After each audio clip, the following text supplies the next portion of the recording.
Hey everybody, it's Zazu Siosi here with your movement minute for today.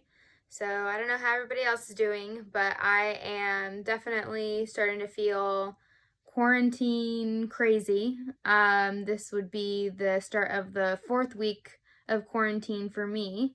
And yeah, some things that are just kind of going on that I feel like are probably happening to other people, that I feel like I have a few tricks up my sleeve that might be able to help you guys at home during this crazy time. So for me, this week, new compared to the other weeks, is I have started to have some kind of locking up of my jaw, or my TMJ, which is your temporomandibular joint. And so you have one on either side, and you know, definitely stress response can be clenching your teeth, clenching your jaw.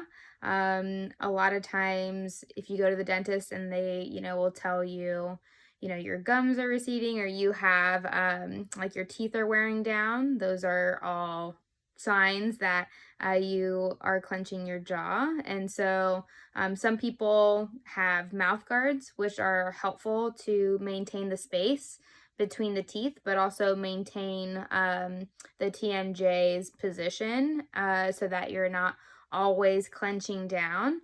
But you've got a few actually very small muscles in the jaw area that basically control that joint. So I'm going to give you guys just a little overview of kind of where those muscles are at, and then also just a couple tips for at home to give yourself some relief, because I don't know about you guys, but I woke up and I could tell that I was definitely clenching or grinding my teeth overnight. I had a really hard time being able to open my mouth. And once it kind of loosened up, even throughout the day, at end ranges, so opening all the way or closing all the way or chewing, definitely didn't feel good. And so those are things that, if that's happening to you, there are some things that you can do to try to help basically make those muscles feel better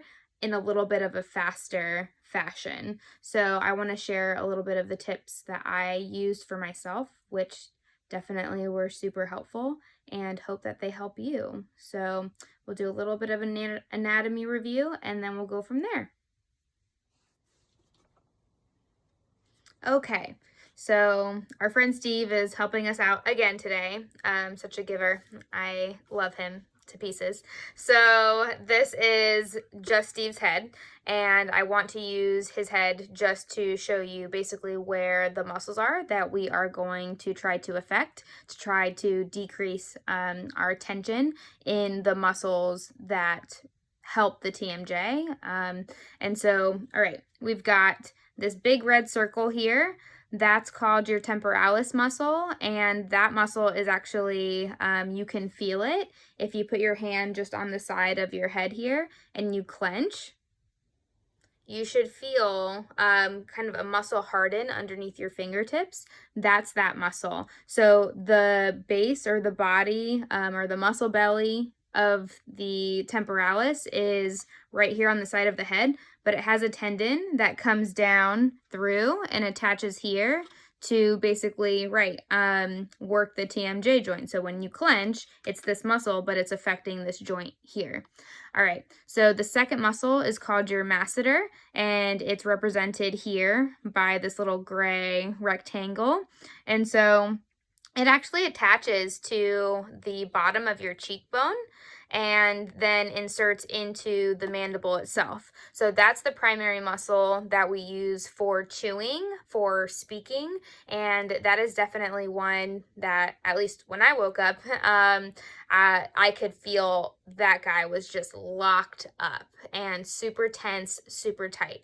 So you can do a few quick maneuvers to really help to loosen up those muscles. So not only can you have less discomfort when you're just opening and closing your mouth, like when you yawn or when you talk, but even also when you're adding a little bit of resistance, which for this muscle group means chewing food. And so those are all things that we do throughout the day that if we're having this issue tends to be really annoying. So we're gonna try to focus on those two. There are other muscles that affect the TMJ, but they're located the way that we can get to them. You have to go through the mouth. Just want to get to the easy and quick ways. So let me show you that.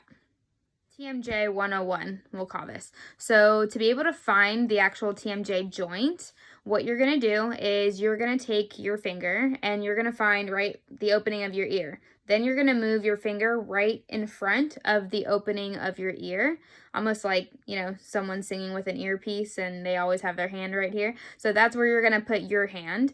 And to be able to get right on top of the joint, you're going to open and close your mouth. You should feel where the joint is moving underneath your finger.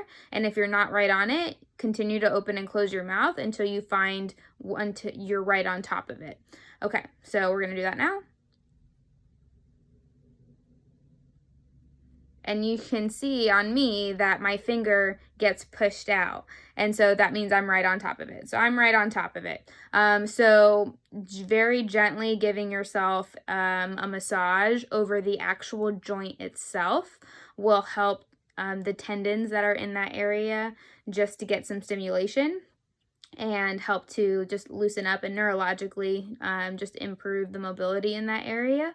But then, right, we want to hit the actual muscles too. So from here, you're going to go down almost to where you're in front of, you know, like the corner of your jaw. And so remember, that's where that masseter muscle is. And that is the strongest muscle in our body based off of its relation in its size. It actually has a strength to bite off a finger, which is pretty amazing. And so, okay, so you can either take your finger, what I did, just because I have all sorts of fun tools at home to work on soft tissue work, is I have this little stone tool, and that's very slick, soft. You can do a little bit of lotion, but you don't really want to put a lot of lotion because you're trying to get in deeper into the muscle. If you have, you know, some sort of like body oil or facial oil, you can use that too, just to decrease the friction. But you don't want so much that you're slipping over the skin because you want to be able to get into the deeper tissue. All right, so I'm just going to use this tool. And so basically, again, you found your TMJ joint, you moved down here right over to where the masseter is. And so again, if you want to check if you're in the right spot, you can clench your jaw and see how it's being pushed out. That means I'm right on the muscle. It is, you know, basically contracting and shortening, and that's what's kind of pushing it out. So what you can do is just basically not talk and try to relax your jaw as much as possible so that the tool or your finger can actually get into the deeper layer of the muscle. So again, you're kind of coming down through here because we know right where it attaches. We saw on Steve, and we kind of work our way up, kind of closer and closer to the TMJ. And then also remember, right, that it originates through the cheekbone here, so you can kind of work underneath the cheekbone as well. So you can do all of this right when you're not talking. You can do it when you are talking too, though, or singing, or just opening and closing your mouth. That one's a little bit harder to multitask for whatever reason for me, besides talking is a little bit easier. But what you're doing when you're talking and you're doing it, or you're opening and you're closing your mouth and doing it, is a mobilization with movement. And we use that actually for a lot of other joints, like the knee or the ankle, when we're trying to gain more mobility. And also neuro control. So trying to get the nerves that control that area to also remember that, hey, this is how this is supposed to work, and we want it to stay this way. All right, so that's working on the masseter. So then we have our other muscle, which is the temporalis, right? So I always say kind of start at the TMJ, and so find it again, but now you're gonna work up, because remember, the temporalis is on the temporal bone, and so it's right on the side here. And we saw that it actually is pretty darn big. So, right, start at the TMJ and then kind of work your way up. And then again, you're kind of going through all that soft area on the side of your head. Don't go too hard because, right, remember that you've got your skull underneath there, not too far underneath it, so it might be really uncomfortable. What we don't want is to basically go too deep too fast and then set that muscle off so that now it wants to spasm. So again, you're kind of trying to fly under the radar at first and just go in gently and then slowly build up your resistance or your pressure so that you're not setting off any neurological alarms or sensitivities that are going to make your muscles want to spasm up, which is the opposite of what we're trying to do. So that's just one way. You can use a little tool. You can use your hand as well. And again, same deal here. As I'm talking, I can feel, the muscle contracting and moving because I'm moving my jaw. And again, so you're adding movement to your mobilization. You can also do it without talking, and that's just more of a static type of load, which if you're very flared up might actually be where you need to start.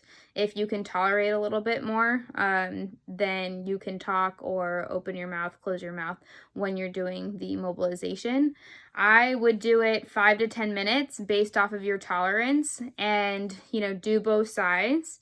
And I would do it a few times a day. And honestly, that really helped me. I feel better now. So, and especially during this time when we're all stressed, it's definitely stress driven. If this is popping up for you and you haven't had an issue with it for a while, or have never had an issue with it, this is just like some quick, almost like first aid to try to help yourself before it becomes, a larger problem and more of a chronic issue. This can also contribute to tension headaches. And so it's definitely much bigger than the jaw. We have a lot of structures that come in through this area. And so just, one muscle being really tense and locked up can have several different effects across the whole system.